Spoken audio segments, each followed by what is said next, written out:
So you win the election. It's November 2005. You're the next mayor of Elmira. And so what are not so much just the issues, and you guys had the armory, you walked into what was a financial calamity, but what were some of the next steps that you felt you needed to do to undertake, not only continuing communication or even improving it and broadening it with the electorate, voters, citizens, but also inside of city government, inside of City Hall.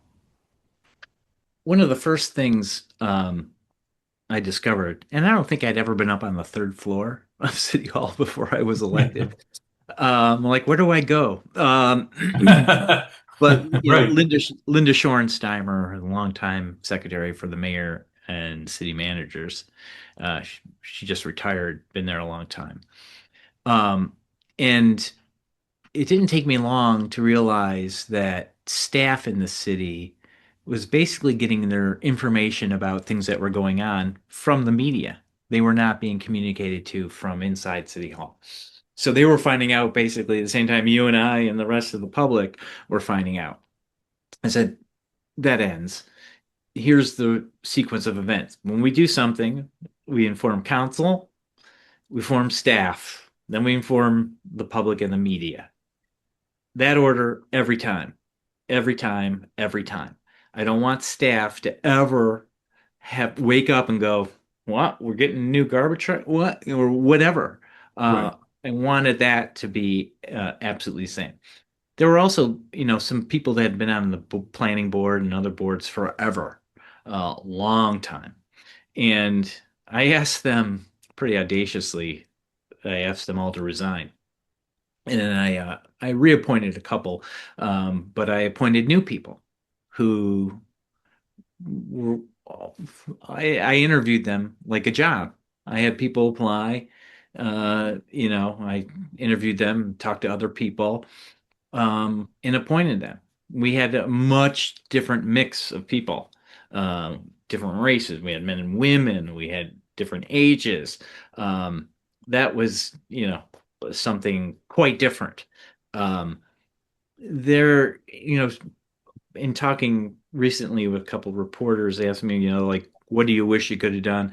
And I remember very early on coming up to the police chief and saying, "Hey, I want to start a community policing project." He's like, "Ah, that doesn't really work." And I kind of took his word for it, and I shouldn't have, because I think there were a lot of problems. And I've talked about this, that whenever I went to any white people in Elmira and asked them what the biggest concerns was, taxes, roads, other sort of municipal issues, I would ask black and brown residents of Elmira, what's the biggest issue? The police. The police.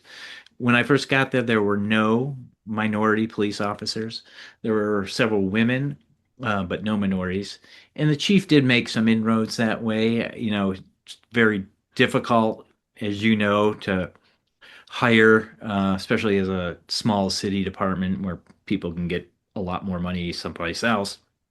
Um, we did make some inroads that way. I wish we had made more, and I wish I had been uh, a little more stringent on, yeah, we need better police community relations Right. that way. Um, code was another piece of that as well. I remember someone I knew who was restoring his house. Uh, the city had stapled a notice to his door, and it was this beautiful, basically an antique door. I'm like, what are you doing? Why did you staple it to this guy's door? Um, well, it was the thing. I'm like, tape, right? Not, you don't staple it to it. You're doing damage to this person's house who, I'm like, what is that about? There was a lot of that. And I remember approaching Judge Ramick at the time because we would constantly be pushing slumlords and other um, code violators to the courts, and he had previously sort of let them off with slap on the wrist. And we're like, here's what happens when you do that. It gets worse and worse and worse. Right. And we were able Right. to turn him around a little bit on that, and do some of those things.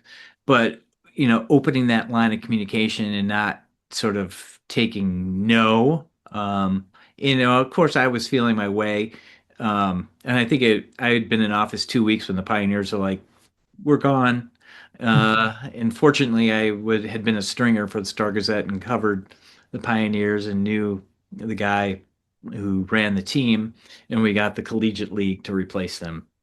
But the Armory collapsed, and then we discovered the $2 Yeah. million deficit, which really turned into a $3.1 million deficit, um, and all these other kinds of things. And then, excuse me, when the Armory collapsed, it housed the IT department and the police, and Right. Right. part Right. of the police. We're like, where do we put them? The city purchased, leased, and then ultimately purchased a place across the street. Um, but like those are real problems that you have to solve, and keeping the lines of communication open. One of the things I've talked about a lot is I never held a party caucus. John Corsi always used to call himself the Lone Ranger because he was shut out.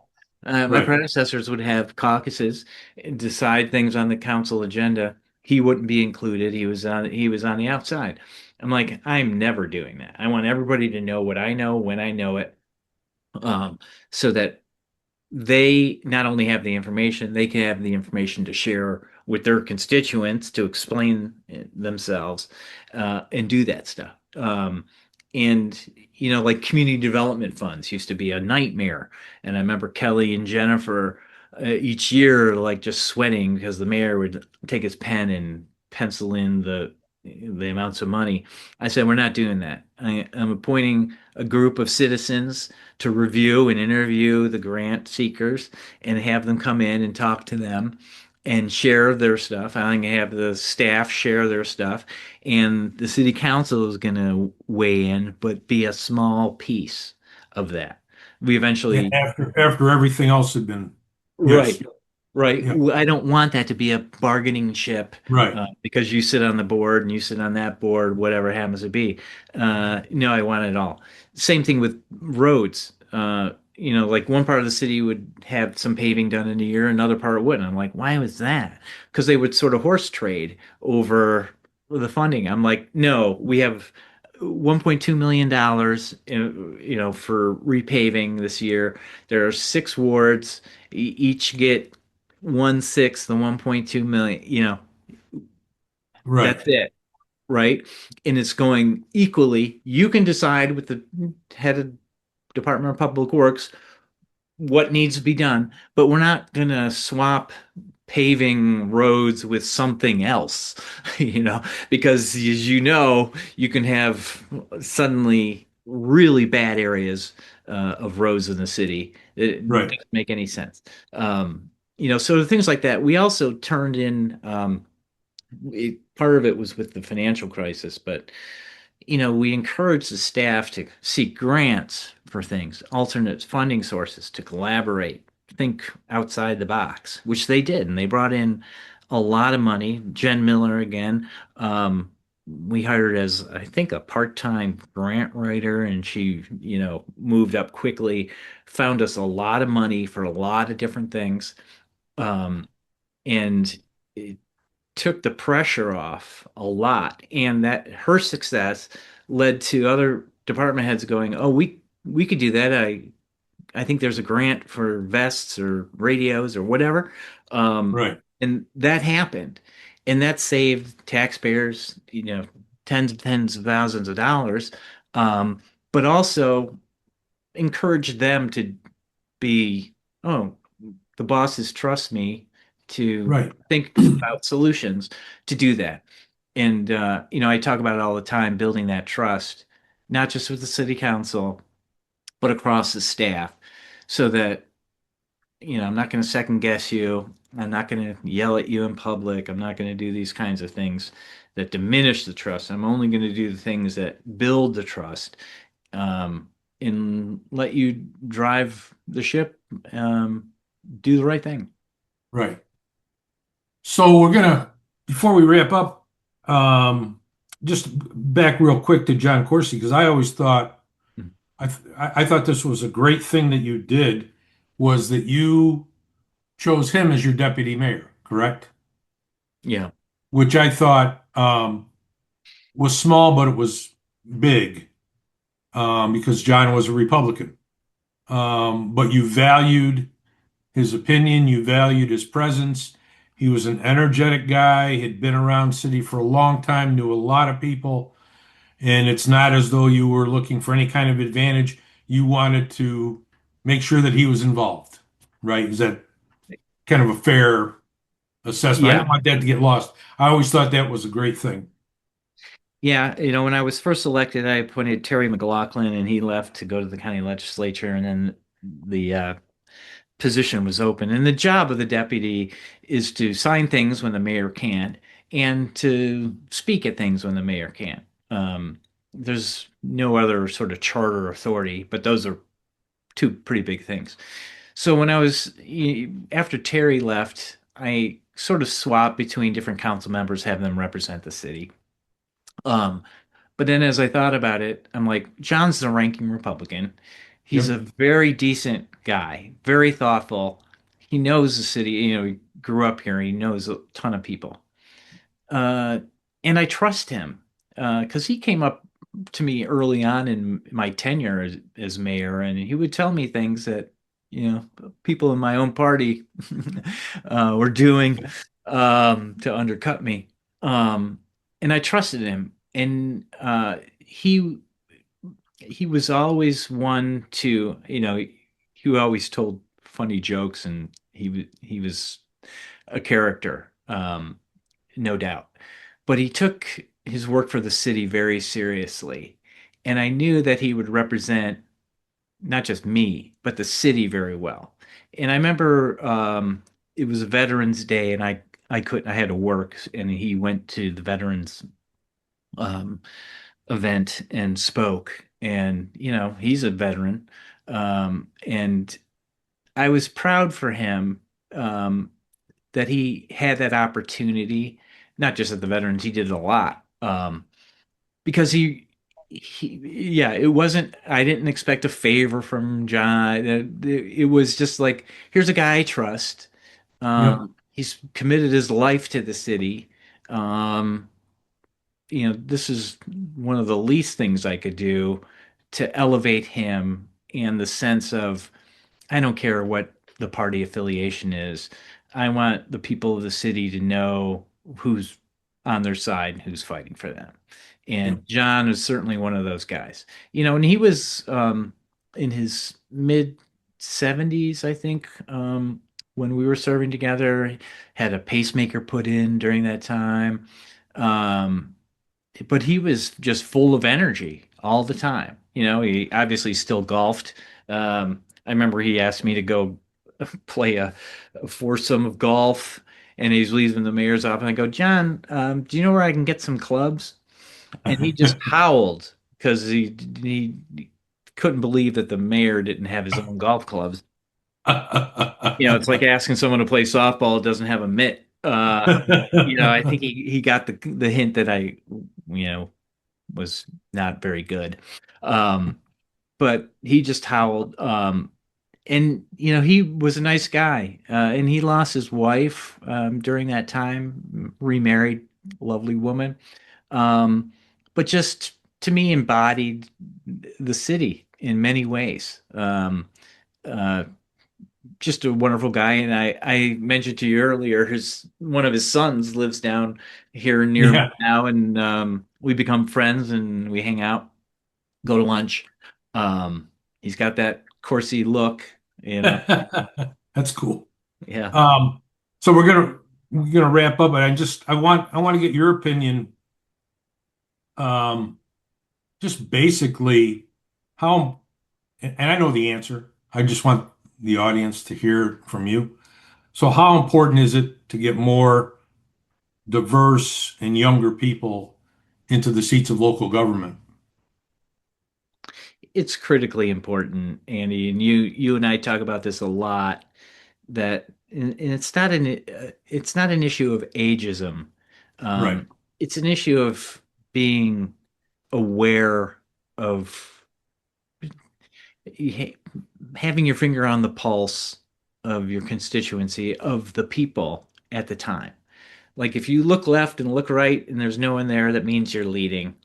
Um, Folks that have been around, we were just talking about this with Claiborne, who's 85 and running for an 18th term, I think, in Congress.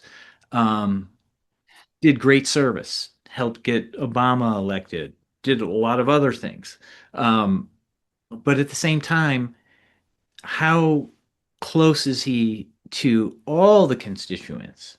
If you wonder why young people don't vote, if there's an octogenarian who grew up in the 40s and 50s, and got their sensibilities then, how does that track with someone who was born in 1990s or the early 2000s and is a voter today? Um, One of the things that I look at too, and we talk about this all the time, if you're a banker and you run for office and get elected, government learns banking. If you're a carpenter, government learns carpentry. If you're a web developer or software, the government learns that. You have things to bring forward to bring to government and make government better. Um, and the other thing you and I always talk about at the federal level, everybody's an attorney. You don't have to be an attorney to run for local office or any office. It just happens to be. And the irony of that is, how many attorneys do you know that punch a clock? Right. No Yeah, one. right. Like, so how much do they know about modern HR practices and health insurance and all those things that come down the pike? Um, well, if you're a professional or you're a tradesman or you're a teacher or whatever, you have a unique and valuable perspective, Right. um, whether you're young or old, right? If you're a young mother with kids in school, you have a long list of concerns and things that worry you. All that would help educate government. Like that, and bringing in, imagine all the people you represent. Um, in whatever form you are, because we're all, we have our professional lives, our personal lives, our hobby lives, whatever it is. But everybody has a wealth of knowledge. You, Andy, when we first met, we were both doing web stuff. You're a former postal worker, you worked in IT, you did technology. You bring stuff to government, how many people knew tech like you knew tech when you were in there, right? But that you can bring ideas that say, hey, we can save some money if we do X, Y, and Z. Like, why do we have our own servers when we can have a, Microsoft 365 or whatever, Right. to do these? Like, how else would that information, that knowledge come to government? And, one of the reasons I wrote this book was to give people that idea that, hey, it might feel like a long shot, but if you have humility, you're tapped into your neighbors and listening, and you have a strong sense of, I think I'm right, and everybody around me says the same thing. Um, you can make it happen and you can get those ideas and your experience into local government. Whether you go on from that, great. Whether you don't, like I never planned to be mayor forever. Right. Right. Gina came along, of course. But it wasn't just because I was getting married that I wanted to stop being mayor. Um, but I thought, you get in, do the job for which you were elected, get out. Um, Yep. I don't want to be there for 30 years. I want someone else. I'm almost 60. Um, that I was 37 then. Um, I don't think anybody would like having me still be mayor. I mean, it's like, and even after 6 years, I felt the drag, meaning Sure. that it's, I always describe it as a tractor pull. You still have the energy and the ideas and everything else, but you grow Diminished. grow Yep. diminished, right? Yep. Um, Yep. and you know, I think there's a great opportunity. in local government and particularly. Starting with I'm on the planning board here. I was in the planning board up in Baldwinsville. Those are great opportunities, folks. They don't take huge time commitment, but give you a great sense of how government is done. Matthews has a Matthews 101 class that they hold once or Hmm. twice a year, which brings people in. It's a multi-week thing when they take them all through the city and they have sessions with department heads and basically inform them about how That's local great. government works. What?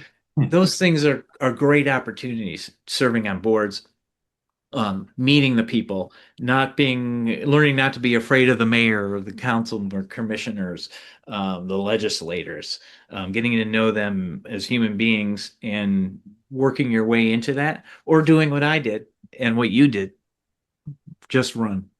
Right. Well, John, thank you. I think the folks are going to enjoy this once we get it out to social media. So again, just to go back, the name of the book is Daring to Run: How I Ran an Outsiders Campaign for Mayor of Elmira, New York, and Won. It's available for purchase, Amazon, other places online, but the easiest way to get to it is daringtorun.com.